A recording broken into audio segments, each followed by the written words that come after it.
बाढ़ बारिश आधे हिंदुस्तान में अपना कहर बरपा रही है और आधा हिंदुस्तान इस वक्त त्राहिमाम कर रहा है। पहले बारिश का इंतजार था जब आप और हम गर्मी से जूझ रहे थे, और अब जब बारिश हुई है तो अपने साथ तबाही बहुत सी लाई है। आप पहाड़ी इलाके देख लीजिए, मैदानी इलाके देख लीजिए, चारों तरफ इस वक्त कहर से लोग परेशान हैं। खबर उत्तर से दक्षिण तक है, उत्तर से दक्षिण तक बाढ़ की विनाश लीला इस वक्त सामने आ रही है। हिमाचल प्रदेश और उत्तराखंड में लगातार बाढ़ की स्थिति लोगों को परेशान किए, ऊपर से लैंडस्लाइड अलग से लोगों की दिक्कतों को बढ़ा रहा है। उधर महाराष्ट्र के पुणे, पालघर और सतारा में भी रेड अलर्ट जारी कर दिया गया है। मुंबई में आज भारी बारिश की चेतावनी जारी की गई है। मध्य प्रदेश के कई जिलों में बाढ़ जैसे हालात हैं, झारखंड के कई जिलों में बाढ़ जैसे हालात हैं। अलग अलग जगह बाढ़ बारिश लोगों की परेशानी बढ़ाए हुए, लोग घरों में हैं तो लोग समझ नहीं पा रहे कि घर में हम सुरक्षित हैं क्या, क्योंकि हम बारिश के सीजन में देख रहे हैं घर के घर डूब रहे हैं या तो बारिश में ढह जा रहे हैं, नदी में समा जा रहे हैं। ऐसे में कई बार जब नींव में पानी बहुत ज़्यादा चला जाता है तो जब दीवारें ढहती हैं और दीवारें ढहती हैं तो पूरा घर ढह जाता है। ऐसी भी घटनाएं बहुत सी सामने आ रही हैं। लोगों में दहशत इस मौसम ने पैदा करती है। साथ ही साथ हिमाचल प्रदेश और उत्तराखंड के साथ साथ कई ऐसे अलग अलग राज्य हैं जहां पर मुसीबत बहुत ज़्यादा बढ़ गई है। साथ ही साथ परेशानी जम्मू कश्मीर में भी बढ़ गई है। जम्मू कश्मीर के गांदरबल में बादल फटने की घटना सामने आई है। यहाँ पर काव चेरवान में बादल फटा है और बादल फटने के बाद परेशानी चारों तरफ देखने को मिल रही है। बादल फटने के बाद खेतों में पानी भर गया है और सेना, पुलिस, एसडीआरएफ की टीम मौके पर तैनात है।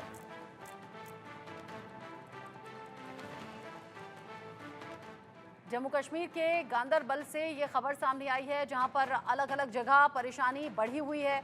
यहाँ बादल फटने के बाद तबाही चारों तरफ है। यहाँ आप देख रहे हैं मलबा ही मलबा आपको चारों तरफ नजर आएगा। यहाँ बादल फटने की घटना के बाद कैसे मलबा चारों तरफ बिखरा हुआ है। सैलाब जब आता है तो सितम यूं ही ढाता है। आपको ये मालूम नहीं होगा कि यहाँ पहले घर हुआ करते थे, क्योंकि जब सैलाब आता है देखिए कैसे गाड़ियाँ दब गई हैं। जो घर थे वो पूरी तरह से ढह गए हैं, नेस्तनाबूद हो गए हैं। यहाँ एक के बाद एक कई गाड़ियाँ जो इस मलबे में दब गई। जब लैंडस्लाइड होता है तब भी ऐसी ही बड़ी तबाही देखी जाती है। जब ज़मीन खिसकेगी या चट्टानें खिसकेंगी, अंदाज़ा आप लगाइए कि क्या मुसीबत उस वक्त लोगों पर आएगी। ऐसी ही मुसीबत यहाँ जम्मू कश्मीर में भी देखने को मिल रही है, जहाँ बादल फटने के बाद लोगों में बड़ी दहशत पसरी हुई है। जम्मू कश्मीर के गांदरबल में बादल फटा और बादल फटने के बाद काव चेरवान में ये बादल फटा है और बादल फटने के बाद खेतों में पानी भर गया। सेना, पुलिस और एसडीआरएफ की टीम यहां तैनात है। सेना, पुलिस और एसडीआरएफ की टीम जब तैनात है तो यहां लोगों को रेस्क्यू भी किया जा रहा है। जो जगह जगह मुसीबत है उस मुसीबत से लोगों को निकालने का काम भी हो रहा है। जेसीबी की मशीनें वहां पर तैनात हैं जिनसे मलबा हटाने का काम हो रहा है। अब ऐसे में जिंदगी के लिए जंग लड़ते हुए भी लोग नजर आ रहे हैं। आप देखिए यहाँ तो जो गाड़ियाँ हैं पूरी तरह से जो उनका फ्रंट हिस्सा है वो पूरी तरह से मलबे में दबा हुआ है। हिमाचल से लेकर उत्तराखंड तक, उत्तराखंड से लेकर जम्मू कश्मीर तक ऐसी ही परेशानी लोग झेल रहे हैं। आधे से ज़्यादा हिंदुस्तान में तबाही बढ़ी है। साथ ही साथ हिमाचल प्रदेश में बाढ़ से त्राहिमाम है। हिमाचल में 50 से ज़्यादा लोग लापता हो गए हैं। शिमला, कुल्लू में रेस्क्यू ऑपरेशन लगातार जारी है।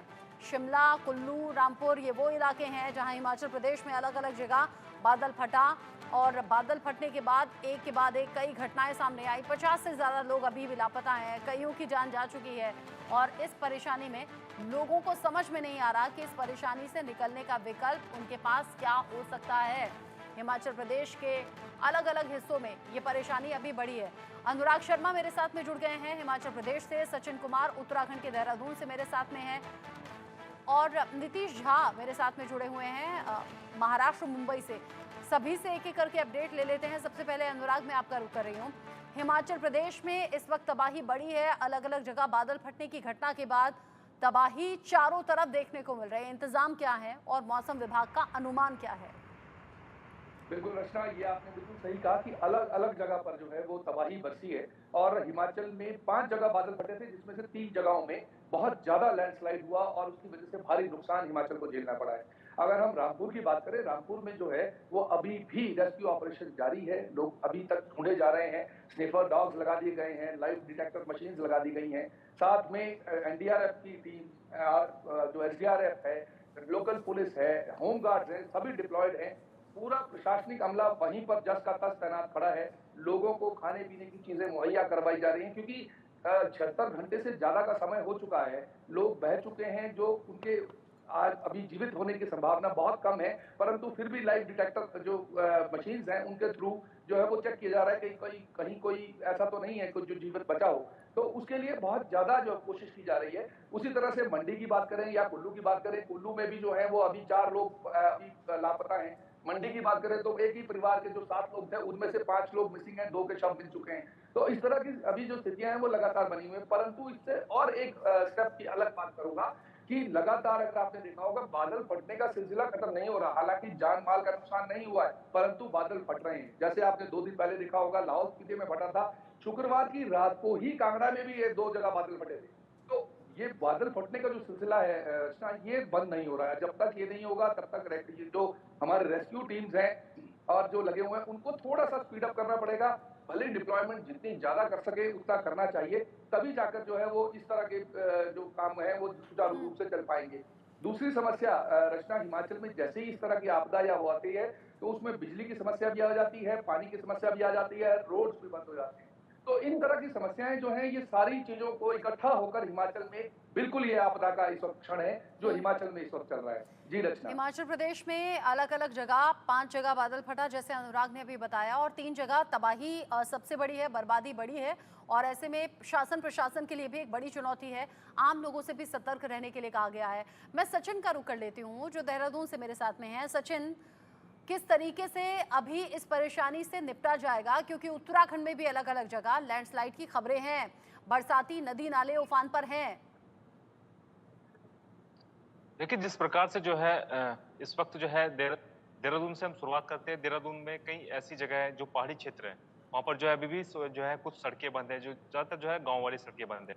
अब हम केदारनाथ की बात करते हैं तो केदारनाथ में जिस प्रकार की जो है आपदा देखने को मिली है, लेकिन ठीक है, हर साल बरसात होती है, लेकिन सबसे बड़ी सतर्कता जो है, अलर्ट जो है, सबसे बड़ा एक इश्यू होता है। लेकिन जिस प्रकार से 2013 की आपदा आई थी, उससे जो है जो पहले भी सरकार है या कोई भी सरकार रहे, या भाजपा रहे या कांग्रेस रहे, लेकिन सबसे बड़ा सवाल ये है कि आपदा को लेकर हमेशा जो है सरकार हो या प्रशासन हो, अलर्ट रहना चाहिए। जिस प्रकार से जो है इस वक्त जो है केदारनाथ में आपदा देखने को मिली है, क्योंकि ठीक है, लगातार सरकार अलर्ट करने का काम कर रही थी, आपदा प्रबंधन अलर्ट करने का काम कर रहा था, लेकिन जब वहां पे हादसा हो जाता है तब उसके बाद जो है शासन जो है अलर्ट करता है लोगों को, फिर यात्रा रोकी जाती है। हो सकता था उससे पहले भी जो है यात्रा को रोका जा सकता था, क्योंकि लगातार जो है आपको बताया कि बरसात में जो है लैंड स्लाइडिंग होती है, लगातार जो है बादल फटने की घटनाएं पहले से हो रही थी उत्तराखंड में।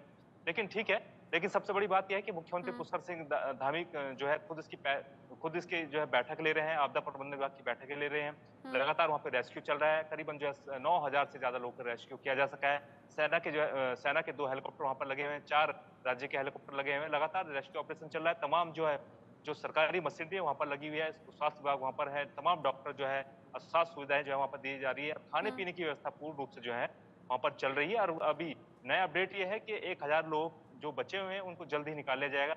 वहाँ पर जो सेना पहुंच चुकी है, जो 2 ब्रिज टूटे थे वहाँ पर, उनको जो है उनका निर्माण जो है जल्द ही किया जाएगा। लगातार जो है कल मुख्यमंत्री ने भी निर्देश दिए हैं, जितने भी अधिकारी हैं विभाग से जुड़े संबंधित अधिकारी हैं, सबको अपडेट रहने के लिए कहा गया है। जी, अपडेट रखना होगा, साथ ही साथ इंतजामों के लिए भी जानकारी जुटानी होगी। अधिकारियों के लिए भी बड़ा चैलेंज है, शासन प्रशासन जुटा हुआ है। कुदरत की मार के आगे हम लोग बेबस हैं, हम लोग उसे नहीं रोक सकते, लेकिन हाँ, इंतजाम जरूर किए जा सकते हैं ताकि नुकसान बड़ा ना हो, या फिर अगर नुकसान हो गया है तो कैसे उसकी भरपाई होनी है। नीतीश झा मुंबई से हैं। नीतीश, महाराष्ट्र के अलग अलग हिस्सों से तस्वीरें सामने आ रही हैं जो परेशानी वाली हैं। जी बिल्कुल, देखिए बात महाराष्ट्र की करें तो जुलाई के शुरुआत से ही जो है बरसात का कहर महाराष्ट्र, मुंबई और कई अन्य इलाकों में जो है देखने मिले हैं। और आज की मौजूदा स्थिति की बात करें तो आज पुणे, पालघर, इन इलाकों में जो है रेड अलर्ट जारी किया गया है। साथ ही रत्नागिरी, थाने, मुंबई के लिए ऑरेंज अलर्ट के साथ भारी बारिश की जो है चेतावनी जारी की गई है। इन सबके बीच में एक अच्छी खबर मुंबईकरों के लिए ये रही कि जो जून के महीने में बीएमसी की तरफ से पीने के पानी में 10% के कटौती जो की जा रही थी, वो फैसला बीएमसी ने वापस लिया, क्योंकि जो 7 झीलें हैं जहां से मुंबईकरों को पीने का पानी सप्लाई होता है, वो वहां पर पर्याप्त मात्रा में जो है पानी जमा हो गई है। साथ ही आपको बता दें कि जुलाई का महीना पूरा बहुत लगातार पूरे मुंबई और महाराष्ट्र में कहर बरसा है और सबसे बदतर हालात जो रहे वो पुणे, कोल्हापुर इन इलाकों के रहे, क्योंकि वहां पर जो है पुख्ता इंतजाम प्रशासन की तरफ से नहीं देखने को मिले थे। और मुंबई के भी हालात जो है शुरुआती तौर में जुलाई के महीने में जो है बीएमसी ने कहा था कि उनके तरफ से पूरी तैयारियां कर ली गई है, लेकिन मिड जुलाई आते आते जो है मुंबई में भी जो है बद से बदतर हालत बनने लगे थे। लेकिन बीएमसी की तरफ से जो है जगह जगह मोटर पंप्स लगाए गए थे, जिसके कारण जो है हालात को काबू में किया गया। आपको बता दें अंधेरी सबवे जो है वो निचला इलाका है और वेस्टर्न एक्सप्रेस से ईस्टर्न एक्सप्रेस की मुंबई को जो जोड़ता है वो सबवे लगातार बीच में 2 दिन जो है बंद करना पड़ा था, जिसके बाद इस अलग अलग जगहों पर जो है बारिश का प्रभाव देखने मिला था। हिंद माता और किंग सर्कल, ये जो निचले इलाके हैं, कुर्ला घाट के ऊपर यहाँ पर एनडीआरएफ की टीम जो है वो तैनात की गई थी। आज की बात करें तो आज भी पुणे में 2 एनडीआरएफ की टीम जो है वो तैनात की गई है। चिंचवाड़ और बेलगांव इलाके में जो है पुणे के 2 एनडीआरएफ की टीम जो है वो तैनात की गई है। बात करें तो सबसे ज्यादा प्रभाव जो है वो फ्लाइट्स के कैंसिलेशन पे देखने मिला था। मुंबई की लाइफलाइन जो है उस लोकल ट्रेन में देखने मिला था। जो यातायात है मुंबई की वो काफी ज्यादा प्रभावित हुई थी। लेकिन जुलाई अंत में जो है कहीं ना कहीं बारिश की तीव्रता थोड़ी कम हो गई थी, लेकिन अगस्त शुरू होते ही अभी फिर से मौसम विभाग की तरफ से आने वाले 1 हफ्ते के लिए जो है अलग अलग इलाकों को लेकर चेतावनी जारी की गई है। और इन सबके बीच में प्रशासन की तरफ से एक और जो है लोगों को अलर्ट दिया गया है कि ऐसे समय में पहाड़ी इलाकों पर जाने से बचे, जहां पर लैंडस्लाइड होने का खतरा है उन इलाकों में जाने से बचे। अक्सर लोग ऐसे समय में वाटरफॉल्स के यहाँ पर वाटरफॉल्स एंजॉय करने के लिए वहां पर जाते हैं, उन स्थानों पर जाते हैं जो तटीय इलाके हैं, क्योंकि बीएमसी की तरफ से लगातार हाई टाइड की वार्निंग दी जा रही है। ऐसे समय में जो है समुद्र की लहरें उफान पर होती है, तो उन जगहों पर भी जो है जाने से बचाव करें, क्योंकि ऐसे में कोई भी हादसा हो सकता है। साथ ही प्रशासन की तरफ से वो सारे कॉल्स जो है वो लिए जा रहे हैं। जगह जगह एनडीआरएफ और एसडीआरएफ, जहां पर जो संवेदनशील इलाके हैं बरसात में, वहां पर एनडीआरएफ और एसडीआरएफ की टीम जो है वो तैनात कर दी गई है। साथ ही आज छुट्टी का दिन है, संडे है, तो ऐसे में पहले ही लोगों से जो है अपील की गई थी कि जब तक ज्यादा जरूरी हो तब तक घर से बाहर ना निकले। हालांकि सुबह से जो है मुंबई में अभी तक ऐसी बरसात देखने मिली नहीं है जैसी अलर्ट दी गई थी, लेकिन जो अलग अलग इलाके हैं दूसरे, वहां पर जो है पालघर जैसे इलाकों में, पालघर थाने, इन इलाकों में जो है बीते 2 दिन से लगातार जो है बारिश हो रही है और इसके चलते प्रशासन की तरफ से बाकी कॉल जो है वो भी लिए जा रहे हैं। आप बता रहे हैं कि किस तरीके से नजर रखी जा रही है, बारिश ने कैसे मुसीबत बढ़ा दी है अलग अलग हिस्सों में, जहां पानी भरने से लोगों की परेशानी बढ़ी है। हालांकि आज संडे है, इसलिए भी ये परेशानी थोड़ी कम हो सकती है, लेकिन शासन प्रशासन को बाकी दिन से ज्यादा आज मुस्तैद रहना होगा। आप तीनों मेरे साथ रहिएगा। इस वक्त केरल के वायनाड से एक अपडेट है, जहां 206 लोग अभी भी लापता हैं, जिनकी तलाश में अलग अलग